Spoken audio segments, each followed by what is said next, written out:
الشيطان الرجيم بسم الله الرحمن الرحيم الحمد لله رب العالمين والصلاة والسلام على سيدنا محمد وعلى آله وصحبه وسلم اللهم علمنا ما جاهرنا وذكرنا ما نسينا وزدنا علما ونعوذ بك من حال أهل النار d'utiliser le temps pour prendre ce cours uniquement par foi et par recherche de l'agrément de Allah Azza wa Jal.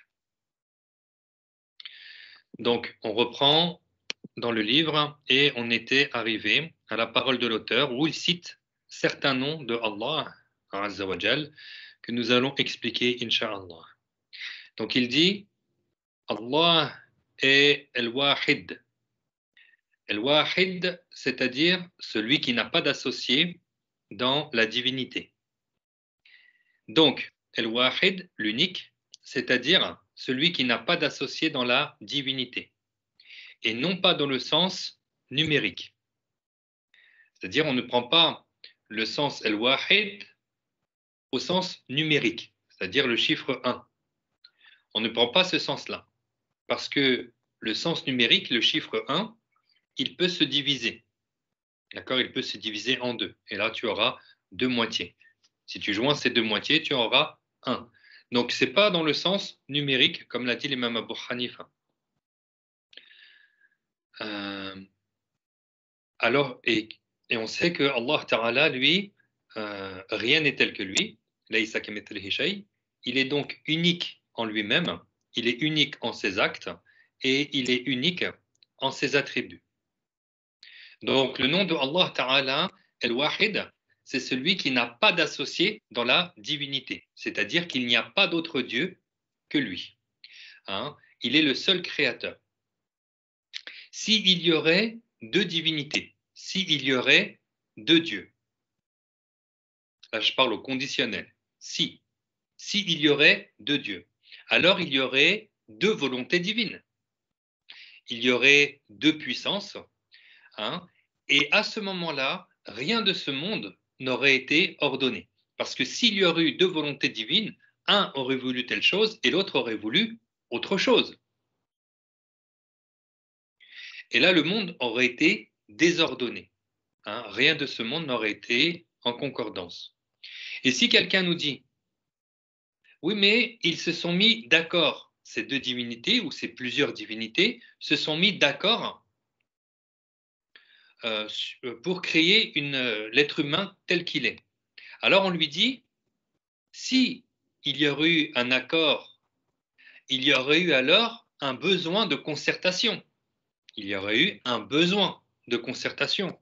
Et celui qui a besoin, ce n'est pas un Dieu. Hein, le besoin contredit la divinité. Celui qui a un besoin, c'est qu'il est dépendant. Donc, s'il est dépendant, c'est que ce n'est pas le créateur absolu. Hein, ce n'est pas le Seigneur des mondes. Le besoin contredit la divinité. Donc, il y a des gens qui considèrent, qui croient qu'il y a plusieurs divinités, comme ceux qui se font appeler les témoins de Jéhovah. Hein, retenez bien cette formule, comme ceux qui se font appeler. Ça, c'est nécessaire de le préciser. Comme ceux qui se font appeler les témoins de Jéhovah. Eux, ils te disent que Dieu crée le bien et que le diable crée le mal. Ils te disent que Dieu ne crée pas le mal parce qu'ils considèrent que le Dieu qui crée le bien serait un Dieu d'amour, serait un Dieu qui ne crée pas, hein, qui ne veut pas que le mal se fasse. Vous voyez toutes les mécréances qu'il y a à l'intérieur de leur croyance. Donc déjà, ils ont considéré que le diable, notre pire ennemi, ce gros mécréant, ce grand mécréant, ils considèrent que c'est un Dieu, que c'est une divinité. De plus, ils vont attribuer un associé dans la divinité à Dieu. Donc ils sont en train de dire qu'il y a deux dieux, deux créateurs. Et ils te disent que celui qui crée le bien, eh bien, ne fait pas le mal. C'est un Dieu d'amour, hein, c'est pas quelqu'un qui va faire le mal. Regardez leur haut degré de stupidité à ces gens-là. Ils te disent, Dieu qui crée le bien ne veut pas que le mal se fasse. Pourtant, le mal se fait. Donc, puisqu'ils disent que c'est le diable qui le crée, Donc ils sont en train de dire qu'il y a des choses qui se passent sans que ce soit par la volonté de Dieu. Donc là, ils attribuent une faiblesse à Dieu. Ils disent que, en fait, il se passe des choses sans que lui l'ait voulu. Et s'ils te disent non, en fait, il l'a voulu, tu lui dis alors comment tu dis qu'il crée le bien, mais il ne crée pas le mal? Soit il laisse faire le mal, ou soit tu dis qu'il y a des choses qui se passent sans que ce soit par sa volonté. Notre croyance, la croyance correcte, la croyance de tous les prophètes, la croyance que Dieu a ordonné d'avoir, la croyance qui te fait gagner le paradis, promis par Allah Ta'ala pour les croyants, c'est de croire en Dieu, l'unique, et que c'est lui le créateur de toutes choses. Comme il dit dans le Coran, wa khalaqa kulla shay, il est le créateur de toutes choses. Et donc, il est le créateur du bien, il est le créateur du mal. C'est-à-dire que si quelqu'un créé par Dieu oriente sa volonté pour faire un bien, comme par exemple pour faire la prière, c'est Dieu qui lui crée son acte de bien. Et si maintenant une de ces créatures, un être humain créé par Dieu, oriente sa volonté pour faire un mal, c'est Dieu qui lui crée son acte. C'est Dieu qui crée ce mal. Donc Dieu, il donne la capacité à cet individu de faire ce mal. Donc tout est créé par Dieu. D'accord? Il n'y a pas un deuxième ou un troisième ou un quatrième créateur ou plus. Il est Allah subhanahu wa ta'ala, il est le seul créateur. Il est le seul créateur. Il n'est pas concevable et il est impossible rationnellement qu'il y ait plusieurs dieux. Ce n'est pas possible, la raison ne l'accepte pas. Et ce qui est impossible selon la raison est en soi impossible. Donc Allah Azza wa Jal, il est Al-Wahid dans le sens qu'il n'a pas d'associé dans la divinité, c'est-à-dire qu'il n'y a pas d'autre Dieu que lui, subhanahu wa ta'ala.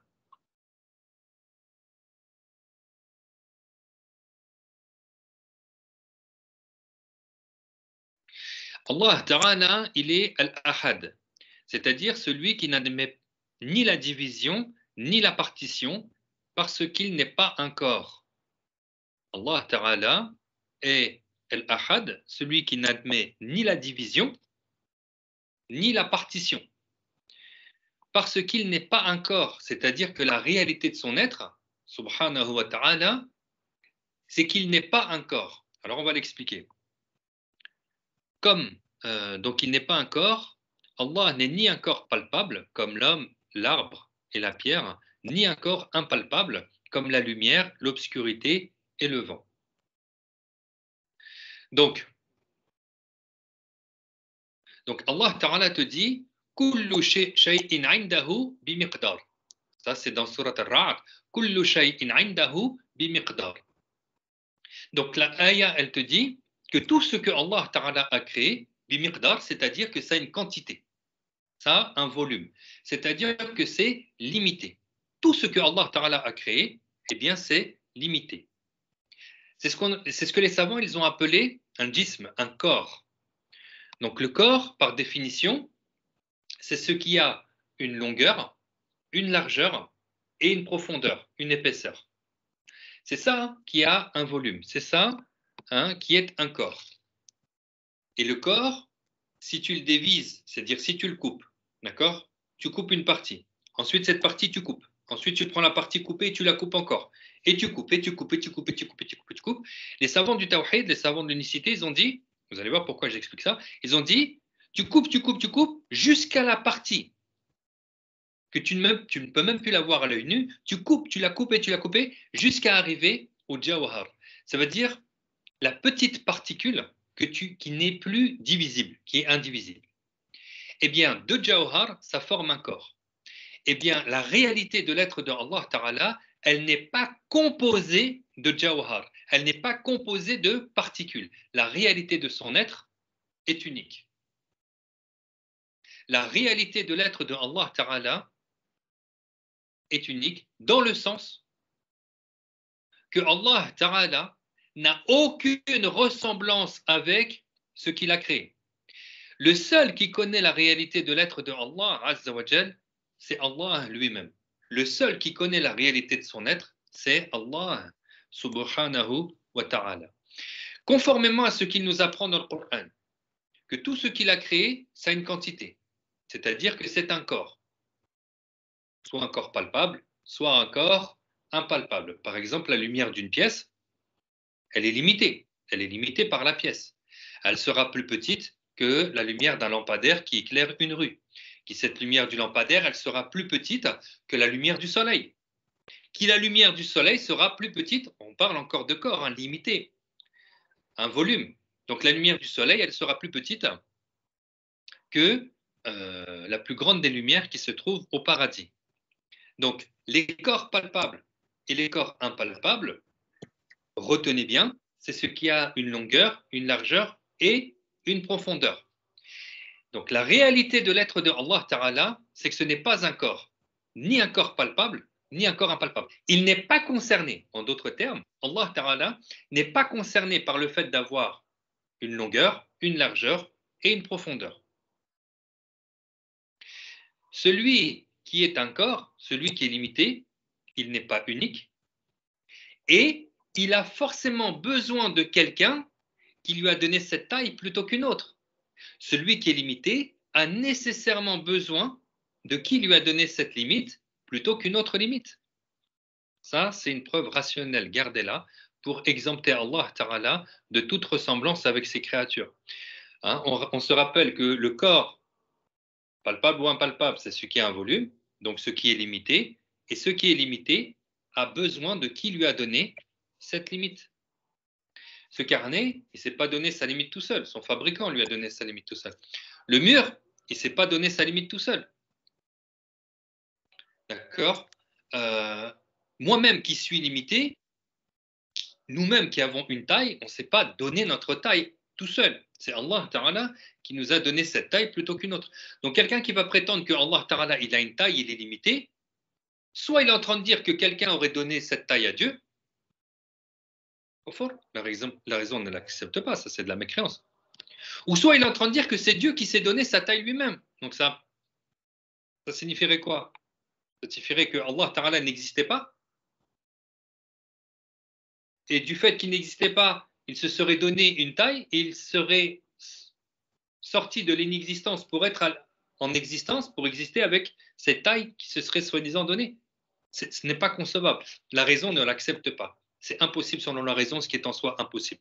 Donc, il est impossible que Allah, subhanahu wa ta'ala, le Seigneur des mondes, le Créateur, soit limité, qu'il ait un volume, une taille, une longueur, une largeur, une profondeur. Ce n'est pas possible. Preuve rationnelle et preuve selon les textes, Allah te dit وَلَمْ يَكُنْ لَهُ كُفُوًا أَحَدٌ.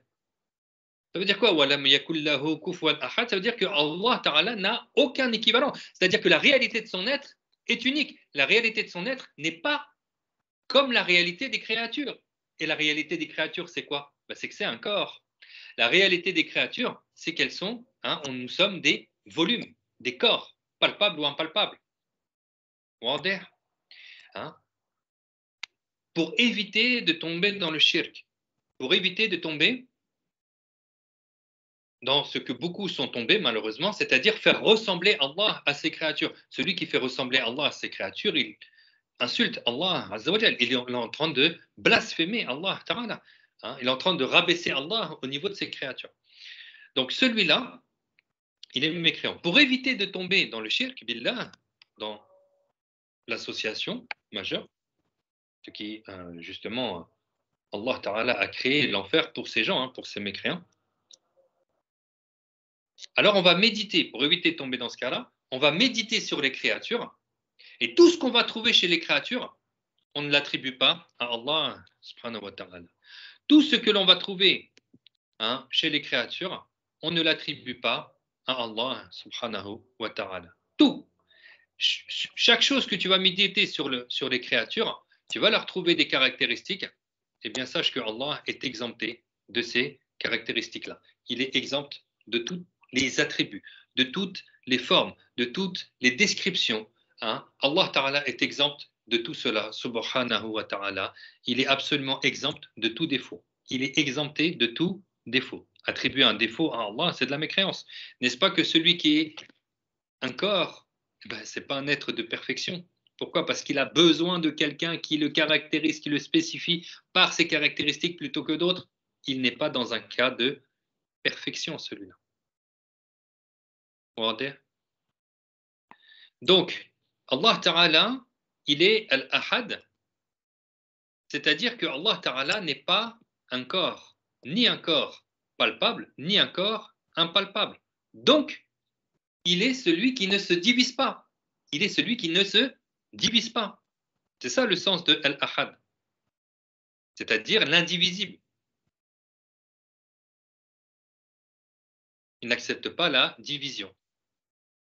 C'est-à-dire qu'il n'est pas un corps, car le corps accepte, selon la raison, d'être divisé. Et Allah Azza wa Jal n'est pas un corps.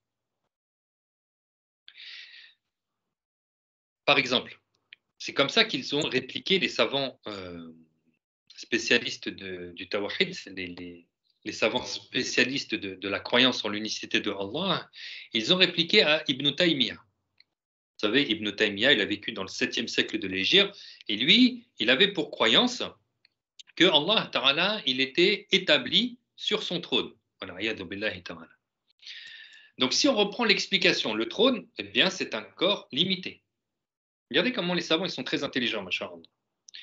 Ils ont dit à Ibn Taymiyyah, ils lui ont dit, mais si tu dis que Allah Ta'ala, il est sur son trône, tu es en train de dire que Allah Ta'ala, il est plus petit que le trône. Parce que celui qui est sur un corps, il est plus petit. Lui, il a dit, non, Allah Ta'ala, il est plus grand que le trône. Le trône, Al-Arsh, c'est le plus grand des corps par la taille que Allah a créé. Et lui, il a dit que Allah Ta'ala, il est plus grand que le trône. Qu'est-ce qu'ils ont dit les savants? Ils ont dit, mais Allah Ta'ala, il est Al-Ahad, l'indivisible, celui qui ne se divise pas. Parce que tu es en train de dire que Allah, il est plus grand que le trône, donc tu es en train de dire que Allah, puisque tu crois que Allah, il est sur son trône. Ils lui ont dit, donc tu crois que Allah, il a une partie de son être qui est sur le trône et une partie de son être qui n'est pas sur le trône. Donc tu es en train de dire que Allah, il est divisé. C'est pour ça qu'ils l'ont mis en prison. De toute façon, il a été plusieurs fois en prison à cause de ses mécréances. Et en réalité, Ibn Taymiyyah, c'est carrément les prisonniers qui l'ont tué. Ils ne supportaient plus toutes ces mécréances. Hein, Ibn Taymiyyah, il était mort en prison par les détenus. Hein, il ne supportait plus toutes ces masaïl, ces mécréances. Et son corps, ils l'ont jeté dans... Ils ne l'ont pas mis dans un cimetière de musulmans. Ibn Taymiyyah, il n'est pas dans un cimetière de musulmans. Actuellement, sa tombe, elle est dans une décharge publique là où on jette les poubelles. Sa tombe, elle est là-bas. Il n'est pas enterré dans un cimetière de musulmans. Ça, c'est la véritable histoire. C'est pas ce que disent les wahhabites. Il a fait le djihad, il a propagé le tawhid, et les gens l'ont tué par le fait qu'il propageait le tawhid, il est mort martyr. C'est faux. C'est faux, c'est faux, c'est faux. Comme quelqu'un qui avait pour croyance que Allah Ta'ala c'était un beau jeune homme aux cheveux frisés, avec une couronne sur la tête, des pieds en verre et des claquettes en or. C'est ce qu'il a dit dans un de ses livres, et soi-disant il s'est couvert en disant voilà ce qu'a rêvé il te dit que le prophète Muhammad sallallahu alayhi wa sallam aurait rêvé de Allah Ta'ala sous cette apparence. Quel kadhab. C'est pas vrai. Donc ça, c'est vraiment du shirk billah. Ce qu'il a cru, c'est vraiment du shirk billah. D'accord? Donc, c'est pour ça que si vous avez compris, et là je vais vous demander si tout le monde a bien compris, que Allah Ta'ala n'est pas un corps, ni un corps palpable, ni un corps impalpable. Que le seul qui connaît sa réalité, c'est Allah lui-même. Et Allah n'est pas un corps. Quoi que tu puisses imaginer en ton esprit, Allah en est différent. Quoi que tu puisses imaginer en ton esprit, Allah en est différent. Notre croyance, elle est par le cœur. On croit en Allah, on croit en son unicité, subhanahu wa ta'ala. On croit qu'il n'a aucune ressemblance avec ses créatures. On a pu observer cet univers, ce monde, qui est constitué de deux types de corps, palpables et impalpables. Allah, وَلَمْ يَكُنْ لَهُ كُفُوًا أَحَدٌ لَيْسَ كَمِثْلِهِ شَيْءٌ. Donc Allah n'est pas un corps ni palpable ni impalpable. Est-ce que c'est clair pour tout le monde? Oui. Oui, c'est bien clair. Alhamdulillah. C'est clair aussi, ok.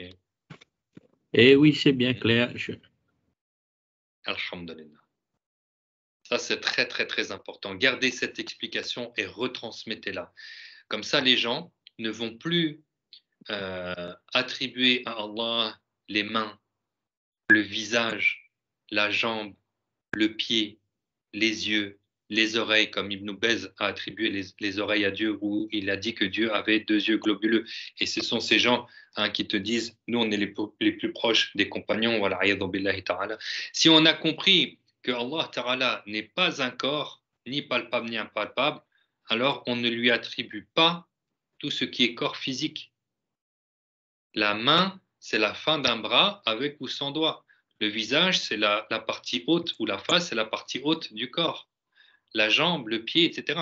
C'est-à-dire que ça, on ne peut pas, c'est-à-dire Allah Ta'ala est vraiment exempté de cela. On ne peut pas attribuer ça à Dieu.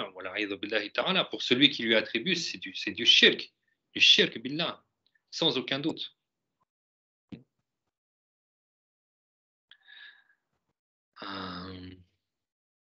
Donc, on revient au texte. Ensuite, le shir, il explique le nom de Allah al-Awwal, c'est-à-dire celui qui n'a pas de début à son existence et qui n'est pas précédé ta'ala par le néant, c'est-à-dire la non-existence. Donc, al-Awwal, c'est-à-dire celui qui n'a pas de début à son existence. Lorsqu'on dit que quelqu'un a un début, comme nous n'existions pas, maintenant, nous existons. C'est-à-dire que donc, je vais dire, on était dans le néant, mais le néant, ce n'est pas une place. Le néant, ce n'est pas un endroit. Le néant, c'est la non-existence. Le néant, c'est la non-existence. D'accord? Donc, quelqu'un qui a existé après ne pas avoir existé, quelqu'un qui a existé après ne pas avoir existé, c'est forcément une créature créée. C'est qu'il est créé, et celui-là, on l'appelle créature. Il n'existait pas, et ensuite, il a existé. Mais Allah, Azza wa Jal, on ne dit pas qu'il n'existait pas et ensuite il a existé. Non. Allah, il est al-awwal, c'est-à-dire qu'il n'a pas de début à son existence. Allah a toujours existé. D'accord? Il n'a pas de début à son existence. Il n'est pas précédé par le néant. C'est-à-dire la non-existence. Ok? Allah Ta'ala, il est al-awwal, c'est-à-dire celui qui n'a pas de début à son existence. Ainsi, lui seul est al-awwal, le premier dans ce sens-là.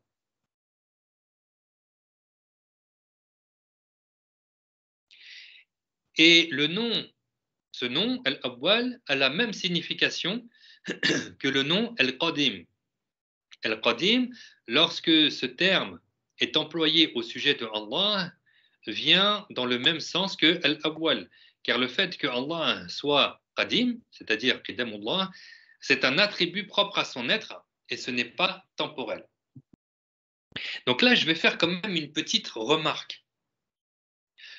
Allah Ta'ala, il a pour nom al-awwal.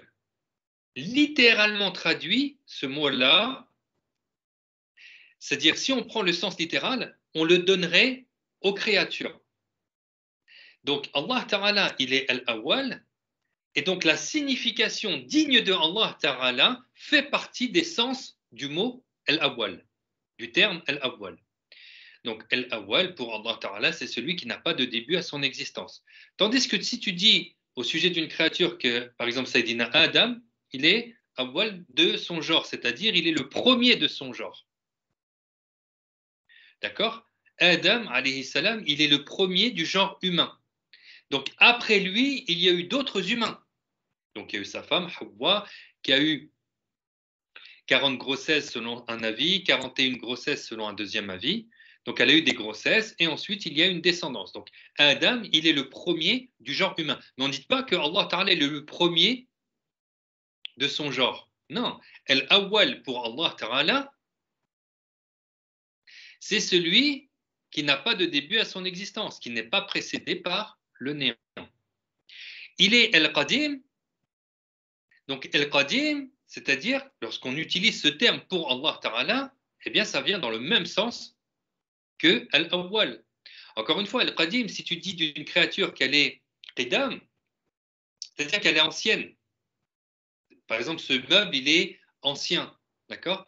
Tu emploieras le terme Qadim. Mais vous voyez, quand tu utilises ces termes-là, ces noms pour Allah Ta'ala, ça a un sens qui est digne de lui. Ça a un sens qui est digne de Allah Ta'ala. Et j'ai voulu expliquer cela. Pourquoi? Parce que tout à l'heure, j'ai dit, on n'attribue pas à Dieu les mains. On n'attribue pas à Dieu le visage. Si tu regardes le terme en arabe de ces mots-là, ces termes en arabe, ils ont plusieurs sens. Et lorsqu'ils sont donnés pour Allah, eh bien, c'est un sens qui est digne de lui. Par exemple, le terme yed. Si tu dis yedullah, savoir que le terme yed, il a 91 sens dans la langue. D'accord? Lorsqu'il est donné pour Allah, ce n'est pas le sens des créatures. Ça ne vient pas dans le sens des créatures. Yed, pour Allah, c'est dans le sens qudra, la puissance de Allah. Si tu dis wajhullah, pareil, ça a plusieurs sens dans la langue. Allah il te dit kullu shay'in halik illa wajhahu, c'est-à-dire toute chose va s'anéantir, toute chose va périr, sauf le wajh de Allah. L'imam al-Bukhari, radiyallahu anhu, il a expliqué le terme wajh par al-mulk, c'est-à-dire la souveraineté de Allah azza wa jal. Donc toute chose va s'anéantir, sauf la souveraineté de Allah Ta'ala. La souveraineté de Allah Ta'ala ne s'anéantira pas. Certains autres savants, ils ont dit sur wajh, sur son wajh, c'est-à-dire les bonnes actions qu'il a agréées. Ça ne s'anéantira pas. D'accord? D'autres savants, ils ont expliqué wajh pour Allah Ta'ala dans le sens al-Dhatullah, c'est-à-dire l'être de Allah lui-même. Toute chose va s'anéantir sauf Allah lui-même. Donc vous voyez, on ne peut pas dire comme ce qu'il y a dans la soi-disant prétendue traduction du Coran en français, où ils te disent toute chose va périr sauf sa face ou sauf son visage. Ensuite, ils vont te dire, mais Allah n'a aucune ressemblance avec ses créatures. Mais qu'est-ce que ça veut dire ça? Tu es en train d'attribuer à Allah Ta'ala la partie physique d'un corps, et ensuite tu vas dire que ça n'a aucune ressemblance avec les créatures. Déjà, wajh, ça ne signifie pas ça ne signifie pas visage ou face pour Allah Ta'ala. Déjà, l'erreur, elle est déjà là. De deux, tu induis les gens en erreur en disant, c'est un visage, mais pas comme nos visages. Tu es toujours en train de dire que Allah, il a un visage. Si tu attribues à Allah Ta'ala les mains, mais pas comme nos mains, tu es toujours en train de dire que Allah il a des mains, même si elles ne sont pas comme les nôtres. Tu es toujours en train d'attribuer à Dieu la partie physique du corps. Alors que le terme yed en arabe, pour Allah Ta'ala, ça ne signifie pas main. Allah n'a jamais dit qu'il avait des mains. Il a dit yadullah. Si tu prends par exemple la ayah, yadullahi fawqa aydihim. Yadullahi fawqa aydihim. Le terme yed, il vient dans le sens al-ahd, le pacte d'allégeance, le pacte d'obéissance. C'est-à-dire que cette ayah, elle désigne qui? Les compagnons du messager, sallallahu alayhi wa sallam, qui ont fait le pacte d'allégeance, le pacte d'obéissance envers Allah Azza wa Jal. Allah Ta'ala les a élevés au-dessus des autres. C'est-à-dire les compagnons, ils ont été élevés, c'est-à-dire ils sont meilleurs que ceux qui sont venus après eux. Yadullahi fawqa aydihim. Donc vous voyez, le terme yed, il n'a plus rien à voir ni avec visage, ni avec puissance. Là, on le retrouve dans une ayah avec un autre sens, une autre signification. Donc on voit que certains termes, lorsqu'ils sont donnés pour Allah, ils ont un sens spécifique pour Allah Azza wa Jal. On peut dire par exemple, Allah, il est Al-Jabbar, c'est-à-dire celui qui contraint les créatures par la mort. Al-Jabbar, il a d'autres sens qui est digne de Allah Ta'ala. Mais si tu dis d'une créature qu'elle est Jabbar, c'est un tyran, un dictateur, un oppresseur. Est-ce que vous avez compris que les attributs et les noms de Allah Ta'ala, ils sont en arabe? D'accord? Et les savants nous ont expliqué, avec une explication juste et digne de Allah Ta'ala, qu'est-ce qui est, quel sens ce terme-là est pour Allah Azza wa Jal. Donc il y a des gens, ils vont te dire, Allah, il a yed, et donc pour Allah, ça veut dire il a des mains. Donc, ils ont pris le terme main, le sens qui est donné pour les créatures. Et donc, ils sont tombés dans le shirk billah. Donc ça, c'était ma parenthèse. Hein. On voit que Allah, il est Al-Awwal, pas dans le sens qu'il est le premier, mais dans le sens qu'il n'a pas de début à son existence. Il est Al-Qadim dans le sens qu'il a toujours existé. Hein. C'est le même sens que Al-Awwal, pas dans le sens l'ancien. Donc c'est un attribut hein, propre à son être qui n'est pas temporel.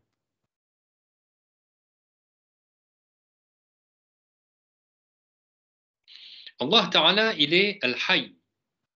Al-Hayy, celui qui a pour attribut une vie exempte de début et exempte de fin. Sa vie, c'est-à-dire sa vie, Ta'ala, n'est pas d'âme, de chair, de sang, de nerfs, d'os ou de moelle. Sa vie est au contraire un attribut exempt de début, propre à son être, qui est sien de toute éternité. Donc la signification du nom Al-Hayy, lorsqu'on utilise ce terme pour désigner Allah, Azza wa Jal, cela signifie que Allah a pour attribut une vie exempte de début, exempte de fin, qui n'est pas faite d'âme, ni de chair, ni de sang. Sa vie est un attribut exempt de début, qui est propre à son être. Donc ça, c'est un attribut qui est obligatoire s'agissant de Allah Ta'ala, et on ne peut pas attribuer le contraire à Allah Ta'ala. C'est-à-dire cet attribut, qui est l'attribut de Al-Hayy, ça lui est propre, forcément, parce que le contraire de la vie, c'est quoi? C'est la mort. Celui qui est mort, il ne crée rien.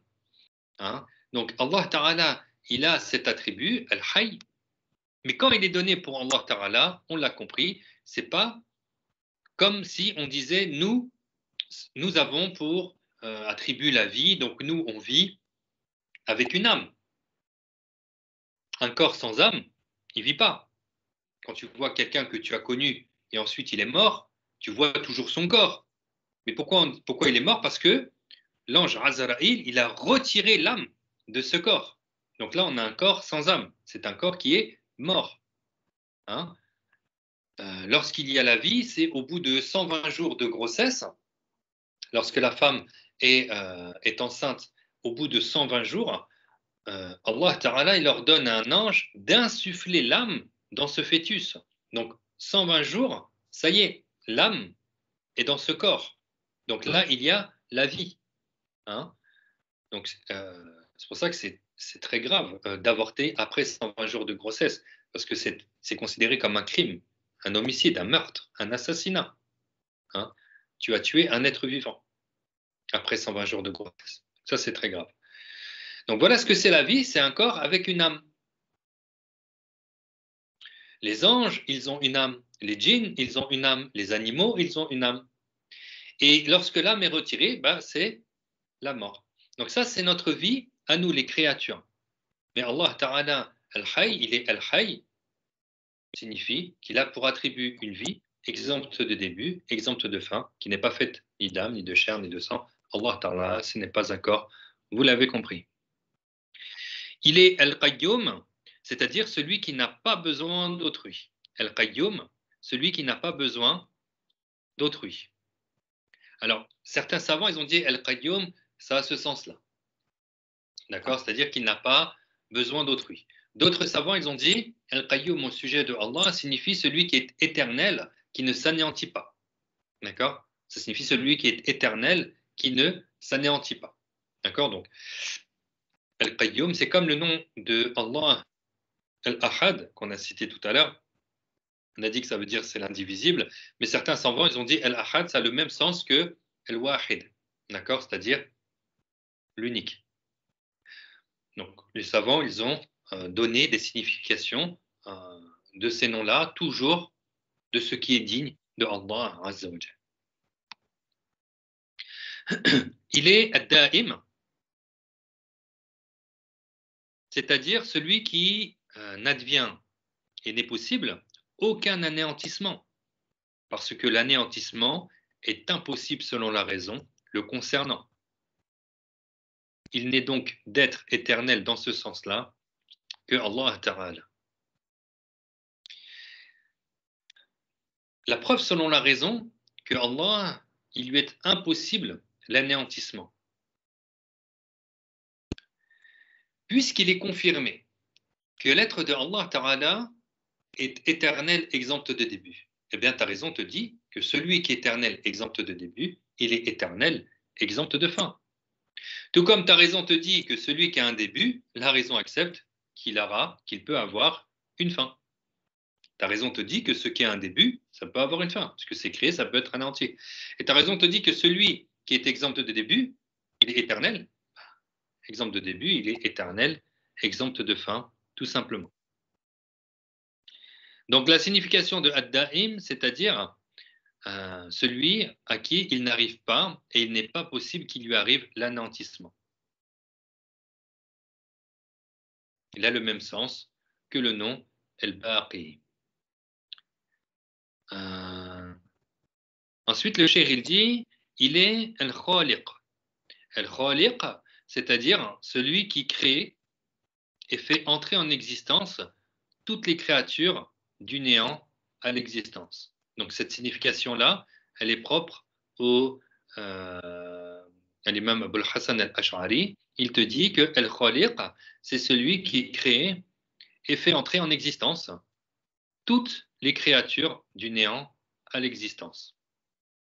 Donc, il expliquait, l'imam al-Ash'ari, il a dit que El-Khaliq, c'est celui qui crée, il est le créateur, c'est-à-dire par sa toute-puissance, Azza wa Jal, il fait surgir du néant, donc il fait exister. Encore une fois, le néant, c'est la non-existence, c'est pas un endroit. Donc il fait exister ce qui n'existait pas. Donc il est le créateur. Et il est le créateur, comme on a dit tout à l'heure, de toutes choses. Hein. Par exemple, on dit qu'il est le créateur, il est le créateur par exemple de ton être, mais aussi de tes actes volontaires et les actes involontaires. Les actes involontaires, c'est que tu n'as pas orienté ta volonté pour que tu accomplisses cet acte-là. Ça peut être par exemple lorsque tu as un frisson, un frissonnement, d'accord? Ou bien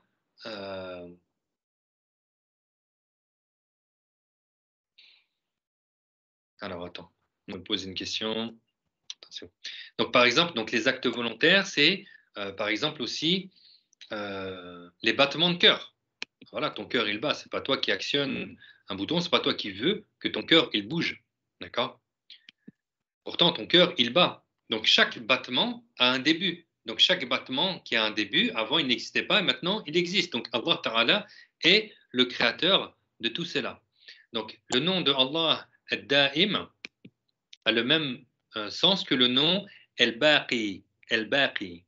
D'accord? El-Baqi. Ça, c'était pour répondre à la question. El-Baqi. Donc, Allah Ta'ala est le créateur des actes involontaires, un éternuement, les battements de cils aussi. C'est pas toi qui veux que tes yeux se ferment. D'accord? Donc, ça, ce sont les actes involontaires. Ils ont un début. C'est Dieu le créateur de ces actes-là. Et les actes volontaires, bien que ce soit toi qui oriente ta volonté, déjà, c'est-à-dire pour faire cet acte-là, El-Baqi, Naam, c'est ça. Bien que ce soit toi qui veux faire cet acte-là, ta volonté est créée par Dieu. Et le fait que tu bouges ton membre pour y arriver à faire cet acte-là, ça aussi, c'est créé par Dieu. D'accord? Et nous n'aurons que l'acquisition de l'acte, le kasab. Mais ça, on y reviendra dans une leçon prochaine, Inch'Allah. Pour vous dire que Allah Ta'ala est le créateur de toutes choses. Nous, on ne crée absolument rien. On ne crée absolument rien. C'est-à-dire, on ne fait absolument rien surgir du néant à l'existence. D'accord? Et si quelqu'un te dit, moi, je peux créer, moi, je suis un créateur, prends-le au défi, juste pour lui montrer qu'il est bête, stupide et indiscipliné. Tu le prends au défi, tu prends une pomme, par exemple, tu prends une pomme, tu la coupes en deux, et tu lui dis maintenant, remets-la à son état normal, à son état d'avant. Si tu prétends être un créateur, remets-la à son état d'origine, c'est-à-dire la pomme en entière, comme elle était avant, sans qu'elle soit coupée. Est-ce qu'il va pouvoir y arriver? Il n'y arrivera jamais. D'accord? Allah Ta'ala, lui, est le créateur de toutes choses. Vous vous rendez? Si quelqu'un se dit être créateur, tu lui dis alors comment si demain tu ne peux plus marcher avec les jambes qui sont existantes, hein, c'est pas tes jambes elles sont coupées, tes jambes elles sont là, mais tu es paraplégique, tu peux plus marcher. Est-ce que tu vas pouvoir remarcher si soi-disant tu es un créateur? Non, tu n'es pas créateur de quoi que ce soit. Si tu es malade, est-ce que tu peux créer ta guérison? Non, tu ne peux pas créer ta guérison. Tu vas faire la cause d'aller voir un médecin, prendre des médicaments et on ne sait même pas si tu vas guérir. Donc nous ne sommes créateurs absolument de rien du tout. D'accord? Le créateur, le seul créateur, c'est Allah Azza wa Jal. Dans le sens, parce que al-khalq, pareil, dans la langue, il a 5 significations. Mais dans le sens de faire surgir du néant à l'existence, c'est-à-dire de faire exister ce qui n'existe pas, cette signification n'est que pour Allah Azza wa Jal. Il est le seul créateur. Il est le seul créateur dans ce sens-là.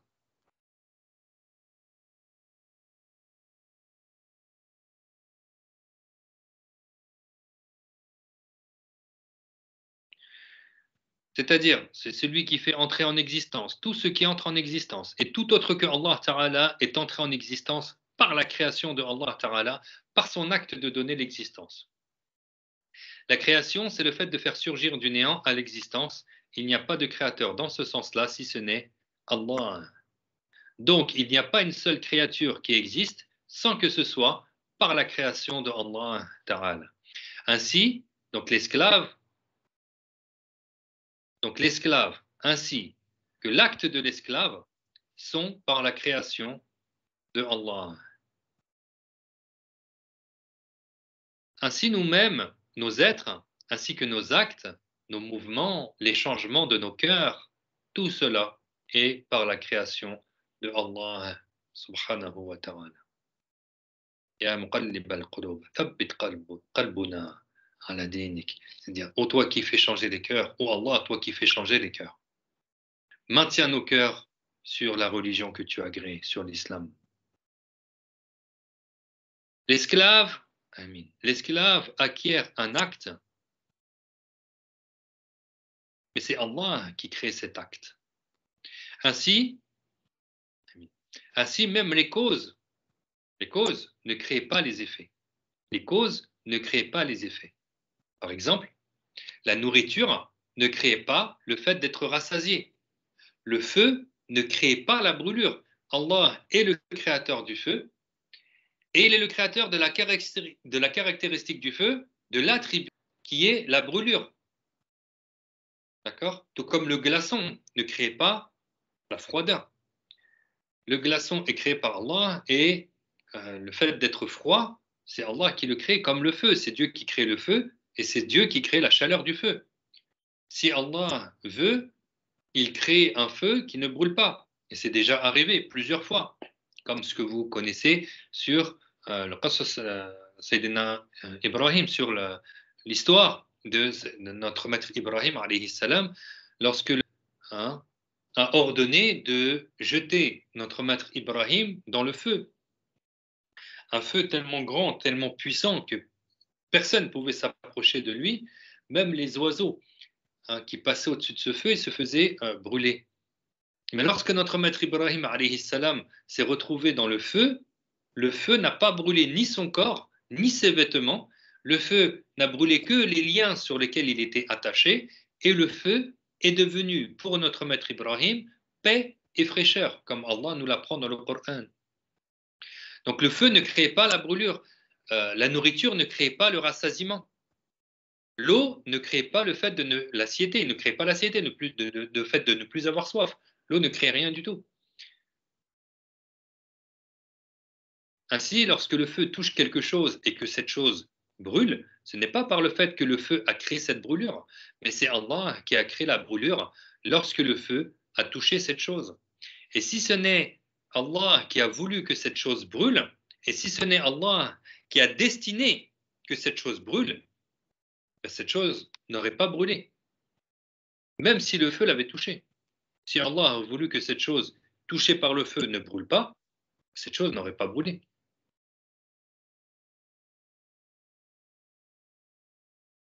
Si ce n'est Allah qui a voulu que cette chose brûle, si ce n'est Allah qui a créé la brûlure en cette chose, il n'y aurait pas de brûlure suite au fait que le feu soit arrivé sur cette chose-là.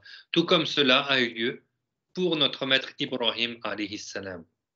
Ainsi, notre maître Ibrahim alayhi salam, lorsque son peuple l'a jeté dans le feu, l'a projeté dans le feu ne l'a pas brûlé. Parce que Allah n'a pas voulu que le feu brûle et parce que Allah n'a pas créé la brûlure. Allah Ta'ala est le créateur de toutes choses. D'accord? Des causes et des conséquences. La cause est créée par Dieu. La conséquence est créée par Dieu. On parlait de notre maître Ibrahim alayhi salam.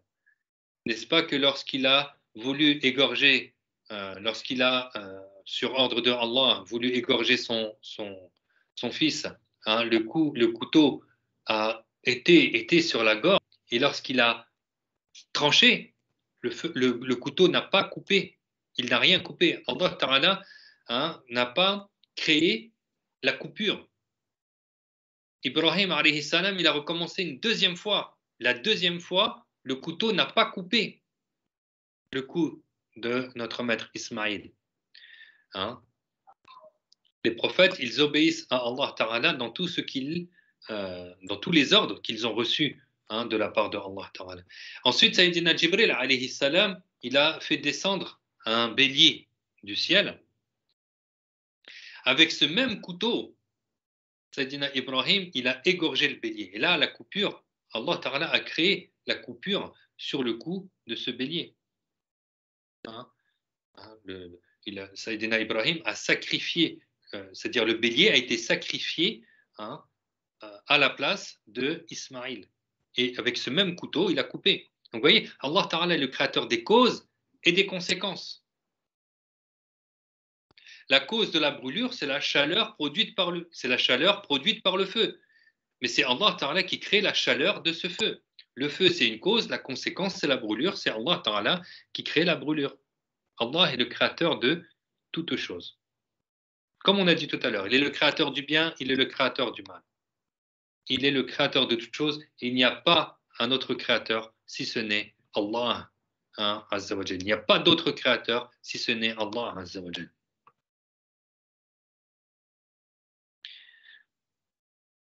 Subhanahu wa ta'ala.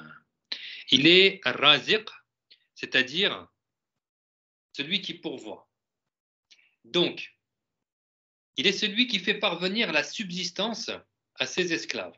Et quand on parle de risque, de subsistance, c'est tout ce qu'a l'esclave. C'est tout ce qui rentre dans sa possession. Que ça provienne d'une voie licite ou d'une voie illicite. C'est Allah qui lui fait parvenir cela, hein. Même si ça provient d'une voie illicite ou si ça provient d'une voie licite, c'est Allah Ta'ala le pourvoyeur, celui qui fait parvenir la subsistance à ses esclaves. Ça peut être une maison, des vêtements, de la nourriture, une femme, des enfants, un travail, de l'argent. C'est Allah Ta'ala qui fait parvenir tout ce que l'esclave possède. C'est Allah Ta'ala qui lui fait parvenir son risque, d'accord, sa subsistance. Donc, risque, la subsistance, c'est ce qui est utile et profitable.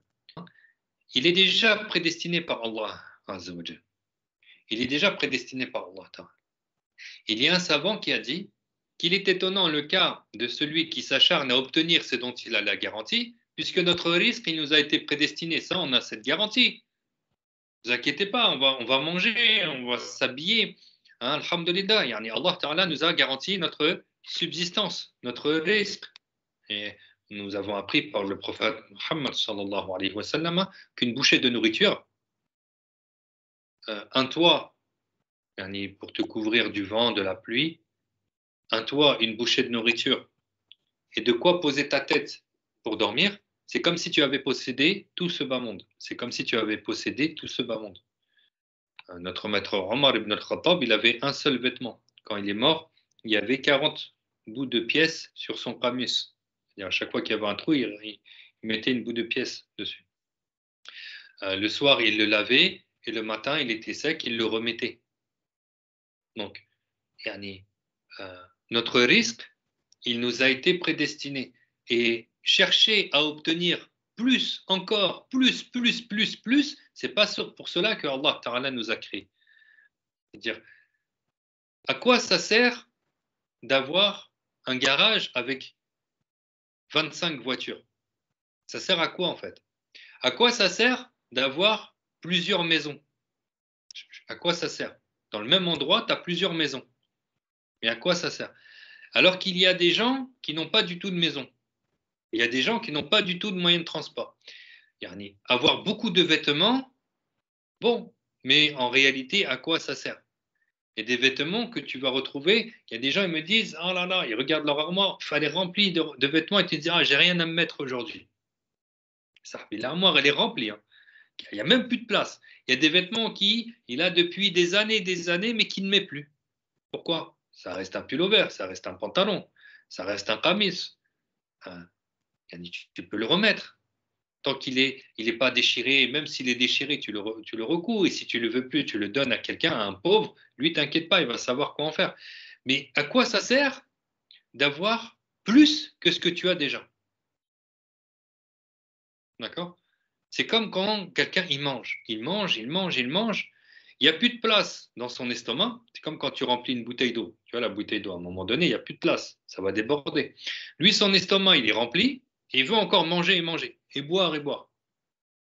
Même si la nourriture, elle est bonne, à un moment donné, il faut t'arrêter, sinon tu vas vomir, tu vas extraire. Ton estomac, il va tout recracher. Il n'en peut plus. Donc, il ne faut pas aller dans l'excès. Il ne faut pas aller dans l'excès. D'accord? C'est pas utile d'avoir plus que ce que tu as déjà besoin. Hein? Mohim, ça c'est cette parenthèse. Donc Allah Ta'ala, lui, il te donne ton risque, d'accord? Et nous, on ne va pas s'acharner à obtenir ce dont déjà on a la garantie. Pourquoi? Parce qu'il y en a qui travaillent des 12, 14, 15 heures par jour pour avoir encore plus d'argent, pour avoir plus de maisons, pour avoir plus de vêtements luxueux, pour avoir plus de choses qui te servent à quoi en fait? Et puis quand il devient vieux, il a eu beaucoup d'argent, et puis il se dit, purée, j'ai toutes ces maisons, mais à quoi me sert?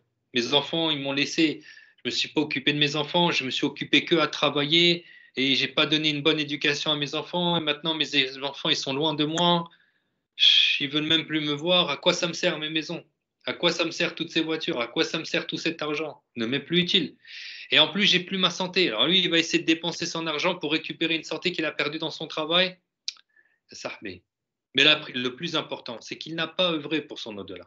Il a utilisé son temps pour obtenir plus et plus et plus encore de ce bas monde sans avoir travaillé pour son au-delà, sans avoir eu à travailler pour son au-delà.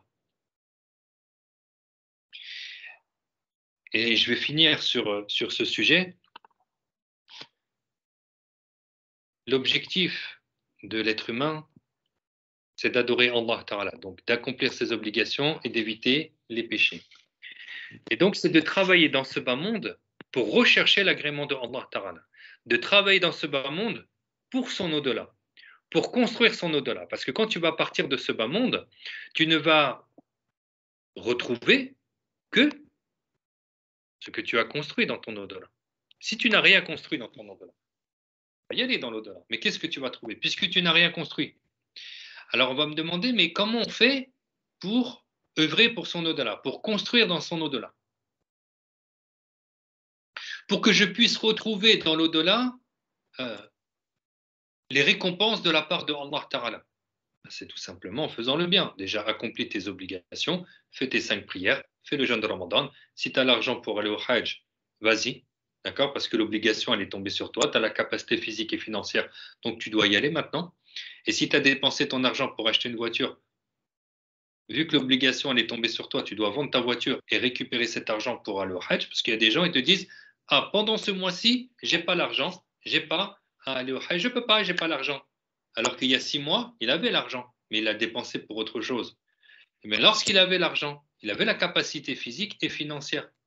Donc cet argent, il aurait dû la laisser de côté pour pouvoir aller faire son Hajj. Il a voulu la dépenser à s'acheter une voiture, par exemple. Il doit maintenant revendre la voiture et récupérer l'argent pour aller faire son Hajj. C'est ça qu'on dit accomplir tes obligations.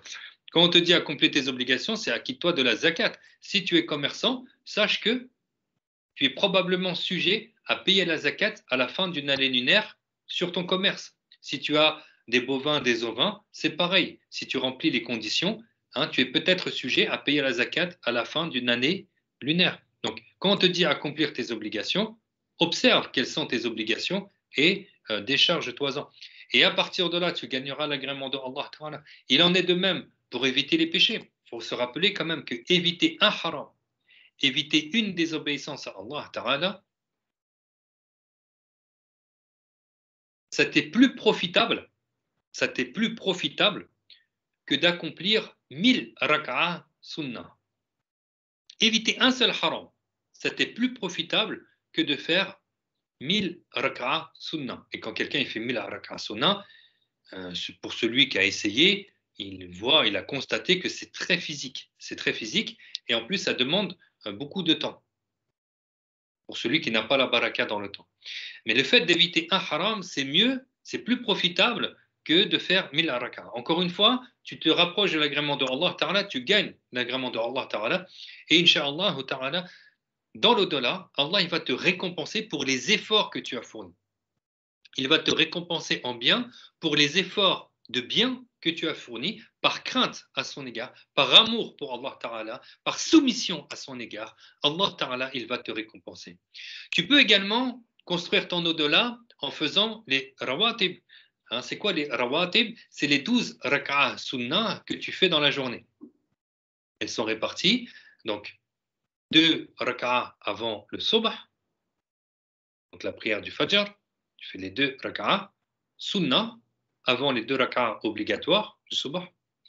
Tu fais 4 rak'ah avant le dhuhr, c'est-à-dire avant de faire la prière de dhuhr, dans le temps de dhuhr, avant de faire l'obligation de dhuhr, tu fais 4 rak'ah sunnah, puis 2 rak'ah sunnah après avoir fait la prière obligatoire du dhuhr, puis 2 rak'ah sunnah après avoir fait le maghrib, puis 2 rak'ah sunnah après avoir fait l'Aïcha. C'est pas shafar, c'est autre. D'accord? C'est pas shafar. Donc, 2 avant le subh, 4 avant le dhuhr, 2 après le dhuhr, 2 après le maghrib, 2 après l'Aïcha. Tu as fait tes rawatib, sache qu'il est rapporté dans le hadith, que celui qui fait ses rawatib, il aura construit une maison au paradis. Tu réfléchis, tu dis, si je dois construire une maison dans ce bas monde, combien de temps il me faut pour réunir l'argent, puis ensuite pour sa construction, juste pour faire une maison. Combien d'argent il me faut et combien de temps il me faut. Alors que là, en faisant une journée, tes 12 rawatib, bien évidemment en faisant tes obligations, tes 5 prières obligatoires, tu fais tes 12 rawatib, tu as construit ta maison dans ton au-delà. Donc une maison par jour. Sur 30 jours dans un mois, tu as fait 30 maisons. Subhanallah. Sur 10 mois, tu as fait tes 300 maisons. Et ainsi de suite. Voilà comment on va retrouver dans l'au-delà ce que l'on a travaillé, ce pourquoi on a travaillé dans ce bas monde. Tu peux par exemple aussi, comme Sayyidina Ibrahim alayhi salam, a informé notre maître Muhammad sallallahu alayhi wa sallam, lorsque Sayyidina Muhammad alayhi wa sallam, il a fait al-Mi'raj, Allah Ta'ala l'a élevé dans les cieux. Non, pas pour les rawatib, il n'y a pas avant le Asr. D'accord? Il n'y a pas avant le Asr. Donc, Sayyidina Ibrahim alayhi salam, lorsqu'il a rencontré notre maître Muhammad sallallahu alayhi wa sallam dans le 7e ciel, il lui a dit, Sayyidina Ibrahim, il a dit à Sayyidina Muhammad alayhi salam, Ya Muhammad, dis à ta communauté d'augmenter les plantations du paradis. Dis à ta communauté d'augmenter les plantations du paradis. Sayyidina Muhammad sallallahu alayhi wa sallam, il lui a dit dans le sens, comment cela? Alors Ibrahim, il lui a dit, alayhi salam, il lui a dit, dis-leur de dire La ilaha illallah, Allahu akbar, la hawla wa la quwwata illa billah, subhanallahi wa bihamdihi. Ça veut dire que à chaque fois, c'est quoi l'explication? C'est qu'à chaque fois qu'un esclave croyant, lillahi ta'ala, va dire subhanallahi wa bihamdihi, il lui sera planté pour lui, pour celui qui a prononcé, il lui sera planté pour lui un nakhlat, c'est-à-dire un genre de palmier avec son tronc en or, avec un tronc en or. À chaque fois que la personne elle prononcera cette parole qui est légère sur la langue, Subhanallah wa bihamdihi, ou bien La ilaha illallah, ou bien La hawla wa la quwwata illa billah, ou bien la parole Allahu Akbar, sincèrement, lillahi ta'ala, pour rechercher l'agrément de Allah, il lui sera planté au paradis pour lui un genre de palmier, savoir que que ce soit les fruits ou les arbres de ce bas monde, ce n'est pas identique à ceux du paradis. Hein, ce n'est pas pareil. Donc, il aura un genre de palmier dans l'au-delà, dans le paradis, dont son tronc est en or. D'accord? Donc, voilà encore un moyen supplémentaire, une cause pour toi, pour te motiver, pour nous motiver à construire notre au-delà. Et nous n'aurons après la mort que ce que nous avons construit dans ce bas monde. Nous retrouverons dans l'au-delà que ce que nous avons construit pour notre au-delà dans ce bas monde. واضح؟ والله تعالى أعلم وأحكم والحمد لله رب العالمين صلى الله على سيدنا محمد. Est-ce qu'il y a des questions? Donc ça là j'ai répondu. Avant la prière du Asr, est-ce qu'il y a une prière surrogatoire? Donc pour les rawatib, il n'y a pas, ça on l'a dit. Est-ce que c'est clair pour tout le monde ou pas?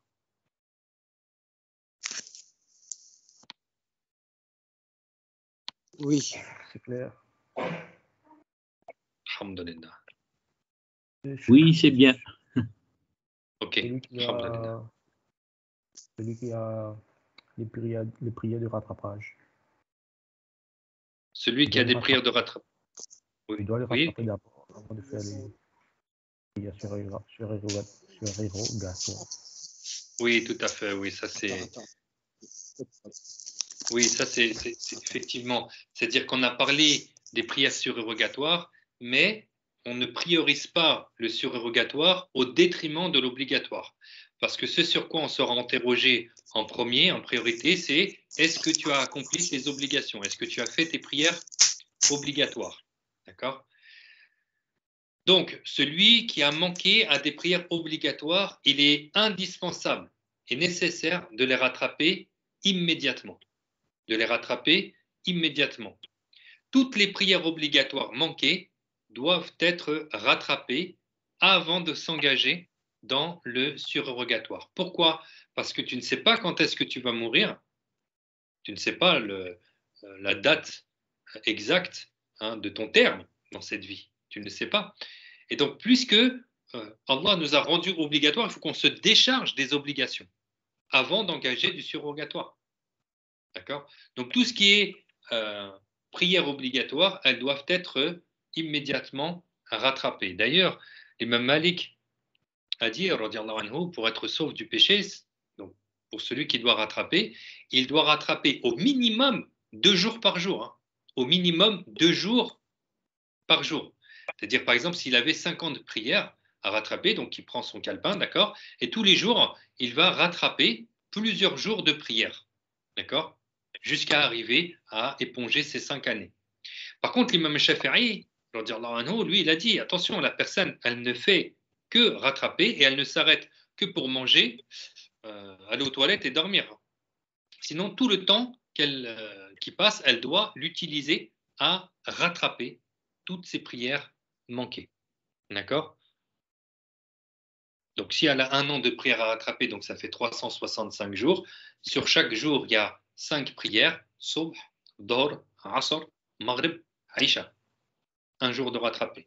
Et on recommence. Subh, Dor, Asr, Maghrib, Aïcha. Voilà un 2e jour de rattraper. Etc. etc. D'accord? En comptant jusqu'à 365 jours. Donc, il est indispensable de rattraper toutes ces prières manquées avant que ne vienne à toi la mort. C'est bon, c'est clair. Barakallahu fik. Barakallahu fik. Je vous propose d'arrêter la séance et de reprendre à la séance prochaine la suite du livre, Inch'Allah. Barakallahu fikum. Jumu'ah Mubarak. Jumu'ah Mubarak. Ya Sheikh. Assalamu alaikum.